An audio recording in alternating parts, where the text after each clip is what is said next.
संस्कार chapter 10th class के syllabus में इसलिए दिया गया है ताकि 10th क्लास के जो बच्चे हैं उनके अंदर कुछ संस्कार का रोपण हो सके और उसके अंदर जो कुछ कमियां हैं उसको निकाल के बाहर फेंक सके।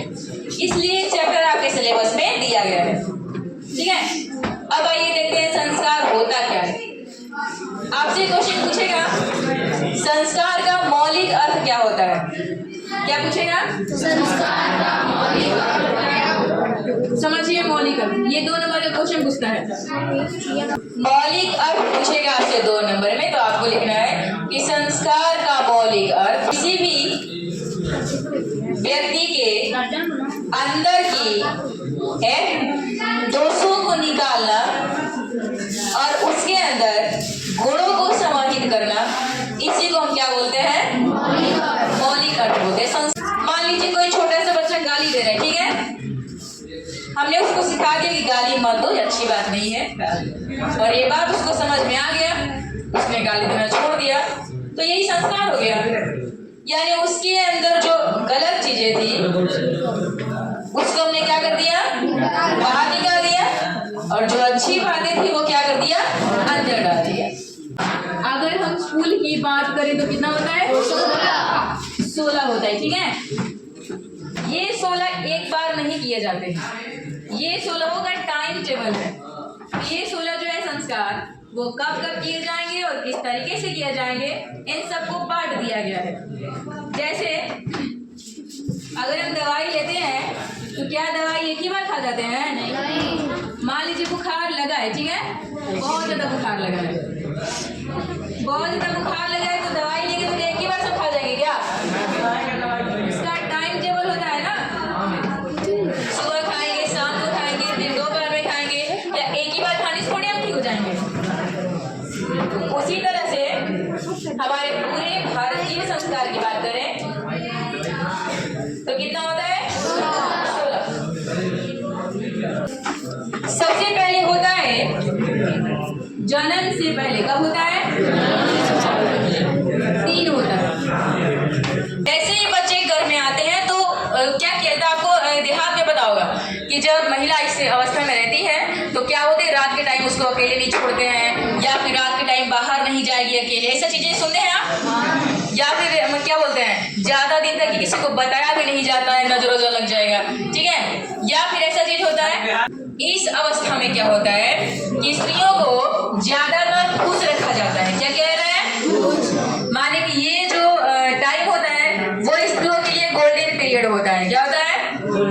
माने ये टाइम में स्त्रियां कुछ भी कर सकती है, कुछ भी, ठीक है, क्योंकि इस टाइम में डॉक्टर का बहुत अच्छा सलाह होता है कि इसको खुश रखना है, एकदम चाहे जो हो जाए खुश रखना। इसलिए इस टाइम में औरतें बहुत खुश रहती है।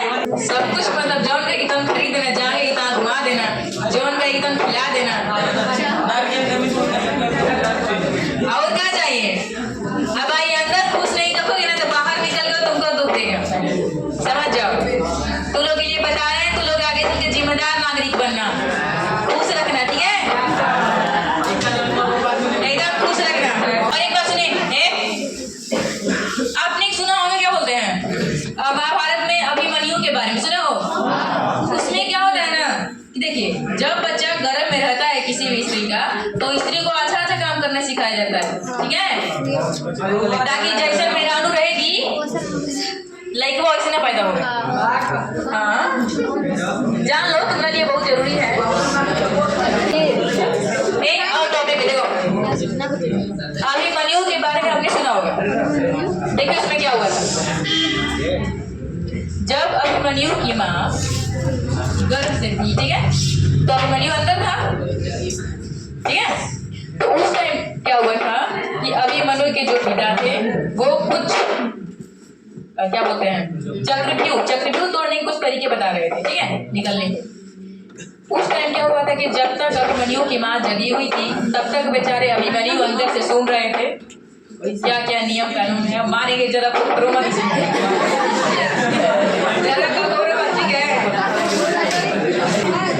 अब क्या हुआ ना कि लास्ट जो चक्रव्यूह तोड़ने का जो लास्ट नियम था, उसकी बेरी उसकी मां सो गई। जब उसकी मां सो गई तो बेचारा अभिमन्यु भी सो गए, भाई मां सोएगी तो बच्चा भी सो जाएगा, नहीं पता चला उसको। महाभारत में आपने देखा होगा कि जब चक्रव्यूह तोड़ने का टाइम आता है तो बाकी चक्रव्यूह तो तोड़ देता है, लेकिन लास्ट वाले चक्रव्यूह को उसको पता ही नहीं होता है, जिसकी वजह से वो मर जाता है, मतलब पकड़ा जाता है। ठीक है, तो यही बताया गया है। ये हम इसलिए आपको बताया है कि इस कंडीशन में अगर कोई भी स्त्री है तो उस टाइम में उसको अच्छा अच्छा काम करना सिखाना चाहिए, ये नहीं कि सास बहू का सीरियल दिखाना चाहिए। ठीक है, क्योंकि बहुत षड्यंत्र रचती है तो उसको किसी के अंदर से षड्यंत्र कैसे कैसे रचा जाता है। हाँ यही अच्छा कलुआ रखते हैं। ये आ गया अब शिशु की अवस्था में। किस अवस्था में? शिशु की अवस्था में। सुनाई दे रहा है? किस अवस्था में? शिशु मतलब कि बकोया चल रहा है, चल रहा है ना, चल रहा है। पहले तो लोगों दिख नहीं रहा है, चल रहा है, कहीं ना कहीं चल ही रहा होगा। देखिए, जब शिशु की अवस्था आता है तो उसमें 6 संस्कार होते हैं। कौन कौन होते हैं? 6। पहले कौन सा होता है?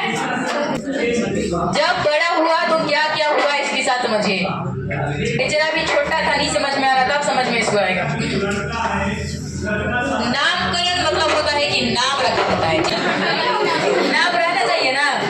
देखो इसका नामकरण में आप नामकरण कर दिए हैं, कर दिया है ना। क्या नाम रखे? हाँ, कल। जात कर्म। जात कर्म में क्या होता है कि कई तरीके से इसका हिंदी में समझते हैं। जात एक निश्चित कर दिया जाता है या इसका कर्म निश्चित कर दिया जाता है। ठीक है, देखो नेक्स्ट आगे देखो। कर्ण में दश। कर्ण में दश में क्या होता है? देखिए आजकल ये क्या होता है, कान नाक छिदवाना होता है ना, ये एक संस्कार है। क्या है? संस्कार। संदीप कुमार है, देखो क्या क्या है? उसका ध्यान कहीं और है। संस्कार है ना। कर्ण में दश क्या है? अब देखो यहाँ पे क्या हुआ, छिदा गया ना, छिदा गया। कान नाक छेदना एक संस्कार है, इसको बुरा नहीं माना जा सकता है, और लड़कियां इस संस्कार को बहुत मानती हैं, इसलिए ये गुना 15 जगह छिदवाती है। देखिए किसी किसी लड़की का होता है, एगुड़े में बचाए मतलब पहले पहले हालत खराब हो, 15 जगह छिदवा लेती। निष्क्रमण बची। मान लो कि आज किसी के घर कलुआ आया पैदा होके, तुरंत मान लो आया हॉस्पिटल से, जब तुरंत आया तो क्या तुरंत उसको मोड़ घुमा देगी क्या? चलो बस बस की साइड कराते हैं, चलो स्कूल में नाम लिखवा देते हैं, चलो बाहर का साइड करते हैं। ठीक है, निष्क्रमण कहने का मतलब ये है कि बच्चा को हम तुरंत बाहर नहीं निकाल देंगे, उसका भी कुछ टाइम होता है। ठीक है, कुछ समय के बाद ये संस्कार है कि कुछ समय माँ के पास रहने के बाद, कुछ दिनों के बाद उसको बाहर निकाला जाता है। ठीक है, इसके बाद देखिए चूड़ा कर्म क्या होता है समझिए। इसमें चूड़ा कर्म में भी कई आप लोग बताते हैं। पहला ये हो सकता है कि जब छोटे छोटे बच्चे का आप लोग देखते हैं कि दांत निकलता है, प्रार्थना है। अब मान लो कि जैसे ही कलुआ घर पे आया तो क्या उसको क्या बोलते हैं, कलछुल ढुका देंगे, लो खा लो, नोबत घुसा देंगे, उसका खिला देंगे, उसका भी नियम होता है ना, कुछ भी थोड़े उसको खिला देंगे।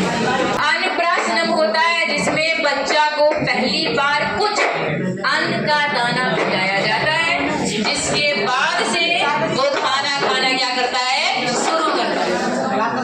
अब बेचारा कलुआ का बर्बादी का टाइम आ गया, पढ़ने वाला टाइम आ गया। इतना दिन तक तो मतलब कि वो ऐश कर रहा था, खा रहा था, पी रहा था, नाच रहा था। अब बर्बादी वाला टाइम आ रहा है, पढ़ाई लिखाई वाला टाइम आ रहा है, यहीं से बेचारा का शुरू होता है बर्बादी वाला लाइफ। रोज फुटाएगा स्कूल में, घरों फुटाएगा, पढ़ नहीं रहा है नहीं हो। देखो यहाँ पे सुनिए, शिक्षावस्था में होता है 5। क्या होता है? ठीक है, अक्षर हो गया। अब देखिए अक्षरारंभ में क्या किया जाता है समझिएगा। अब एक बात बताइए, किसी भी नया बच्चा को अगर हम पढ़ने के लिए भेजेंगे तो क्या उसे शुरू में साइन थीटा कोस थीटा पढ़ाएंगे क्या? कि पहले क ख ग सिखाएंगे? कलवा असली थोड़ी ना पड़ेगा, उसको सिखाएंगे क्या सिखाएंगे? गोल गोल अंडा और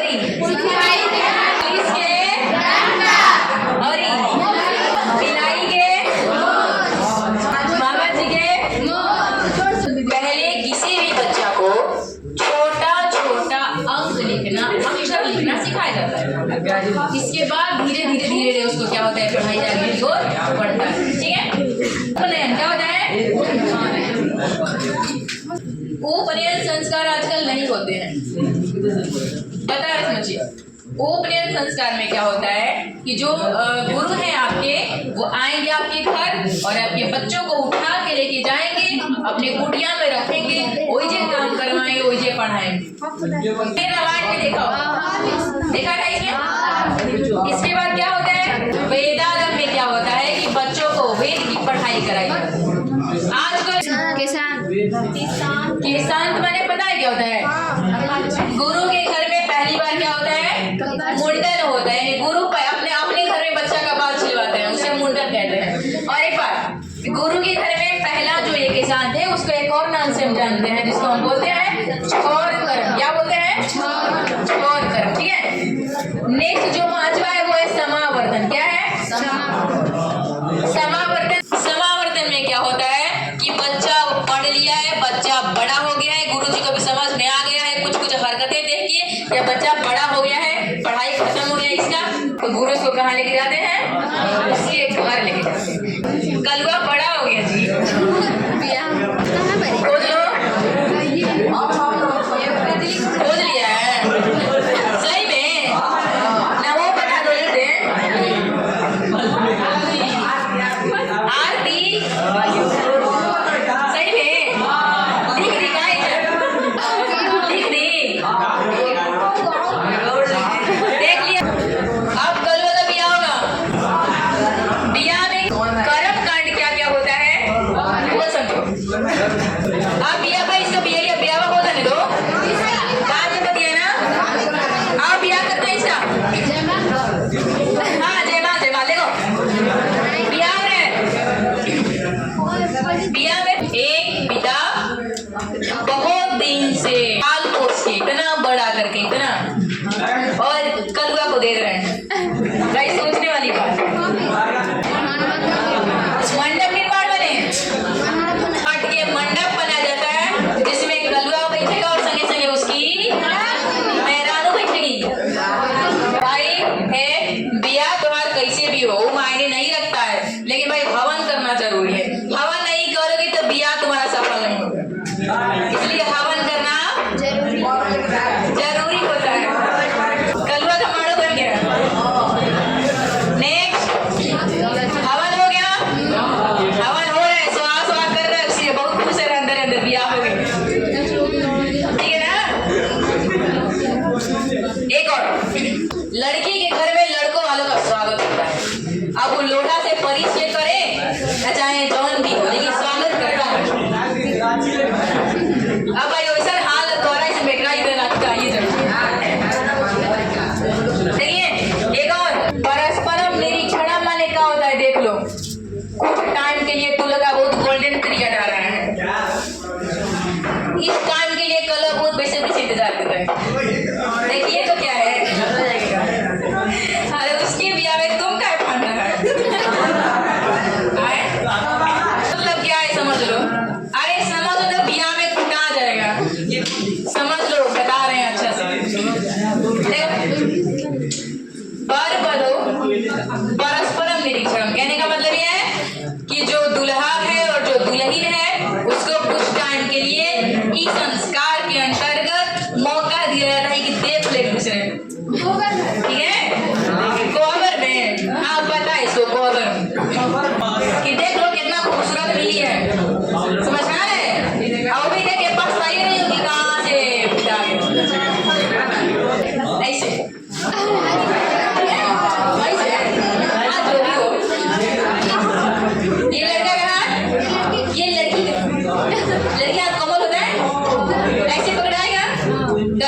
सामने में खुश हो रहा है।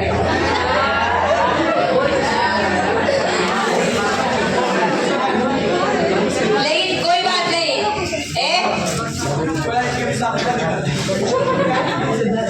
खत्म हो गया। बेचारा बहुत कलुआ खुश हो रहा था, लेकिन उसका सपना टूट गया जब कहा गया कि हाथ हटा दीजिए। क्या हुआ? सपना यानी मुआ कम चला के ना तो उधर फायदा में रहोगे। ठीक है, पानी अपना जो मुंह का शटर है ना उसको कहीं बंद करके रखो, ज्यादा खोलोगे तो दिक्कत हो जाए। देखिए, एक जो संस्कार है बहुत पवित्र संस्कार है जिसको हम बोलते हैं सिंदूरदान। क्या बोलते हैं? क्या बोलते हैं उसको? देखो, लाख तुम किसी भी संस्कार को कर लोगे, ठीक है, लेकिन अगर ये संस्कार नहीं हुआ तो फिर उस शादी का कोई मतलब नहीं है। तो सबसे पवित्र संस्कार जो है उसको क्या हम बोलते हैं? सिंदूरदान बोलते हैं। तो शादी हो गया कल वगैरह ना, सिंदूरदान हो गया ना। हाँ, आप देखिए अभी तक संस्कार कितना हमने पढ़ा? कितना पढ़ा? 4, 15। अब गृहस्थ जीवन में संस्कार जो होते हैं वो एक ही होता है। कौन सा होता है? विवाह संस्कार। अब विवाह संस्कार में कर्म कांड बहुत सारे होते हैं, ठीक है। संस्कार सिर्फ एक ही होता है जिसको हम विवाह संस्कार बोलते हैं। ये बहुत पवित्र संस्कार है, ठीक है, जिसमें कर्म कांड बहुत सारे होते हैं, विवाह एक ही होता है, ठीक है। इसलिए ज्यादा पूछ नहीं होना है। इसके बाद भाई कलुआ का पूरा जीवन खत्म, सब खत्म, लास्ट लास्ट लास्ट। अब क्या हुआ कि बेचारा मरने के कगार पे आ गया। कहाँ गया? तो लास्ट उसका संस्कार क्या होगा बताइए? मरणोपरांत। क्या होगा? मरणोपरांत मतलब होता है मरने के उपरांत, यानी मर गया है अब संस्कार करना बाकी है। तो जब मर जाएगा तो कौन कौन संस्कार होगा? सिर्फ एक होगा। कौन सा? कौन सा होगा? वैसे तो अगर हम भोजपुरी में बोले तो क्या कहते हैं? क्या कहते हैं? अंतिम संस्कार कहते हैं। लेकिन अगर संस्कृत के भाषा में बोले तो उसको क्या कहते हैं? अंत्येष्टि संस्कार। क्या बोलते हैं? अंत्येष्टि संस्कार। और एक बात समझिए, किसी भी इंसान का, किसी भी व्यक्ति का जब तक अंत्येष्टि संस्कार नहीं होता है तब तक उसे पवित्र नहीं माना जाता है, ठीक है। जहां से वो जन्म लिया, ठीक है, मिट्टी से जन्म लेने के बाद मिट्टी में ही लोग मिल जाता है, इसे हम क्या बोलते हैं? लास्ट वाले को क्या बोलते हैं? अंतिम संस्कार बोलते हैं, ठीक है। चाहे आप पार्थिव शरीर को दफना के मिट्टी में मिला दीजिए या फिर जला के मिला दीजिए, किसी तरह से मिला दीजिए, लास्ट में वो कहाँ मिल जाता है? मिट्टी में ही मिल जाता है। तो ये पूरे संस्कार क्या हुए? खत्म हुए, ठीक है। अगर किसी को कुछ डाउट रह गया होगा तो वो हम पढ़ेंगे कल। तब तक के लिए गुड नाइट, मिलते हैं अगले एपिसोड में।